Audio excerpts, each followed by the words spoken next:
Morning student, आज हम compiling एवं लिंकिंग के बारे में बताते हैं। Chapter number 6। यहाँ पर जब भी हम कोई भी प्रोग्राम को एग्जीक्यूट करते हैं तो उसके लिए सबसे पहले यहाँ पर हम प्रोग्राम को लिंक करने के लिए या रन करने के लिए हम यहाँ पर निम्न ऑपरेटिंग सिस्टम का यूज करते हैं। यह प्रक्रिया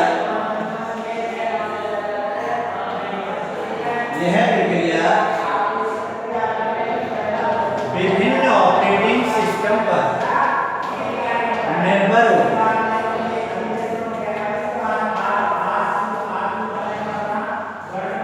ऑपरेटिंग सिस्टम दो प्रकार के होते हैं यहाँ पर। लाइनक्स ऑपरेटिंग सिस्टम, यह operating system multi user operating system होता है। इसका यूज एक समय में एक से अधिक व्यक्ति कार्य करते हैं। एक समय में एक साथ एक से अधिक यूजर वर्क करते हैं। यहाँ पर हम इस ऑपरेटिंग सिस्टम के अंदर G++ कमांड का यूज लिंकिंग के लिए किया जाता है। यह कमांड abc.cpp C++ की एक फाइल होती है। इसका यूज abc.cpp फाइल में जो भी प्रोग्राम कोड लिखे जाते हैं उनको कंपाइल करती है। यह एक ऑब्जेक्ट फाइल होती है जो कि स्वतः ही abc.o का निर्माण करती है। यहाँ पर एग्जीक्यूट फाइल का निर्माण होते हुए भी एक डिफॉल्ट फाइल का नाम a.cr क्रिएट होता है। इसके बाद second operating system MS-DOS micro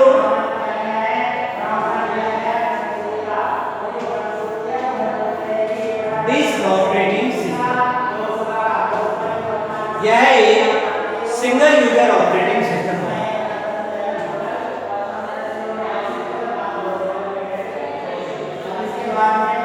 single user operating system होता है। इसका यूज एट ए टाइम एक समय में एक ही व्यक्ति कार्य करता है। एक समय में एक साथ एक ही यूजर वर्क करता है। इसका यूजर एग्जांपल है MS-DOS, विंडो भी सिंगल यूजर ऑपरेटिंग सिस्टम होता है। इसके बाद नेक्स्ट टॉपिक है, इसके अंदर जब भी हम कोई C++ का प्रोग्राम बनाते हैं तो यहाँ पर टर्बो C++ या गोरलैंड C++, गोरलैंड C++ और टर्बो C सोर्स फाइल को क्रिएट करने के लिए हम इसका यूज करते हैं। यहाँ पर इस एनवायरनमेंट में हम MS-DOS को उपलब्ध कराते हैं। इसमें विभिन्न ऑप्शन यूज में लिए जाते हैं। First, file option. File option, इस ऑप्शन के अंदर जब भी हम कोई फाइल क्रिएट करते हैं तो सोर्स फाइल को बनाने के लिए इसका उपयोग किया जाता है। Second, edit file. Edit file के अंदर हम फाइल को एडिट करते हैं। कोई भी मॉडिफिकेशन होता है या परिवर्तन होता है, चेंजिंग होते हैं तो हम उसके अंदर यूज करते हैं। Third, compile option. इस ऑप्शन का यूज हम जब भी कोई सोर्स फाइल होती है उसको एरर चेक करने के लिए हम कंपाइल का यूज करते हैं। या शॉर्टकट कमांड रहती और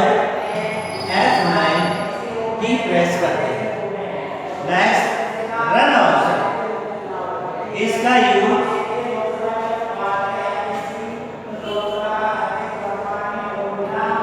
यूज जब भी हम कोई सोर्स फाइल को कंपाइल करने के बाद जब भी हम प्रोग्राम को रन करते हैं तो रन ऑप्शन और कंट्रोल प्लस F9 की प्रेस करते हैं।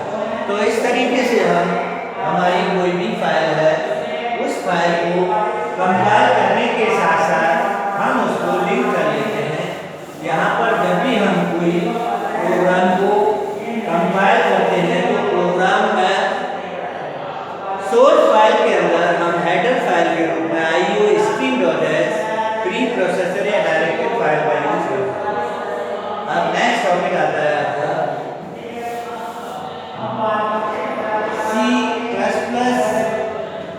भाषा का परिचय।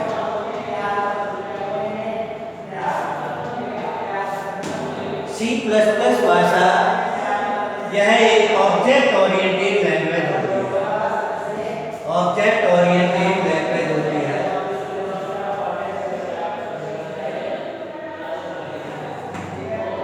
इसे OOPS object oriented programming language कहा जाता है। यहाँ पर हम ऑब्जेक्ट क्रिएट करते हैं। इसका यूज जब भी हम कोई प्रोग्राम बनाते हैं तो यहाँ पर ऑब्जेक्ट ओरिएंटेड लैंग्वेज में ऑब्जेक्ट का निर्माण किया जाता है।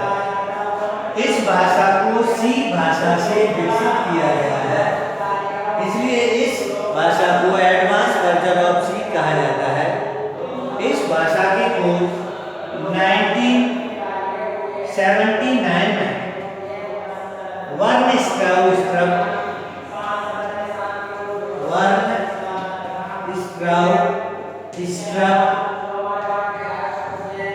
ने AT&T बेल लेबोरेटरी के अंदर की। इसमें फिर कुछ परिवर्तन किए गए। 1983 के अंदर इसको C++ नाम दिया गया था। इसमें विभिन्न प्रकार के मल्टी यूजर ऑपरेटिंग सिस्टम को सपोर्ट या चलाया जा सकता है। यहाँ पर इस भाषा में लिखे गए प्रोग्राम को विभिन्न प्रकार के ऑपरेटिंग सिस्टम पर सिंगल यूजर या मल्टी यूजर ऑपरेटिंग सिस्टम पर एग्जीक्यूट किया जाएगा। यहाँ सबसे पहले हम क्लास को क्रिएट करते हैं। क्लास बनाने के बाद हम फिर यहाँ पर ऑब्जेक्ट का निर्माण करते हैं। नेक्स्ट टॉपिक आता है टोकन। प्रोग्राम में छोटी से छोटी इकाई, प्रोग्राम में छोटी से छोटी इकाई को ही टोकन कहा जाता है। टोकन निम्न प्रकार के होते हैं। First, identifier,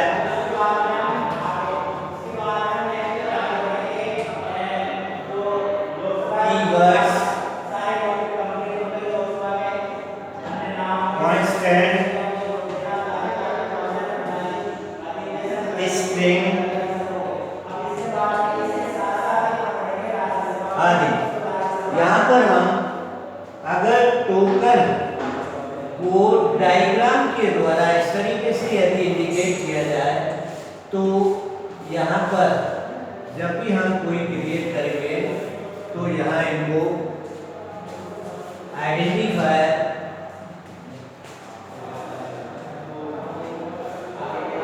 second keyword, constant, next string.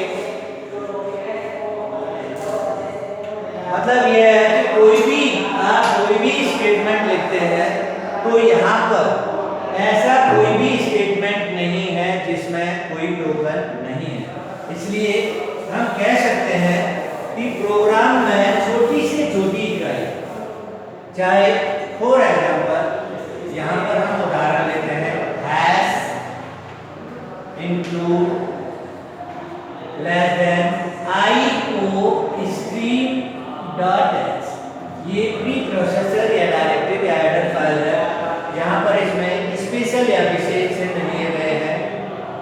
पर आपके लेस देन सिंबल यूज में लिया गया है।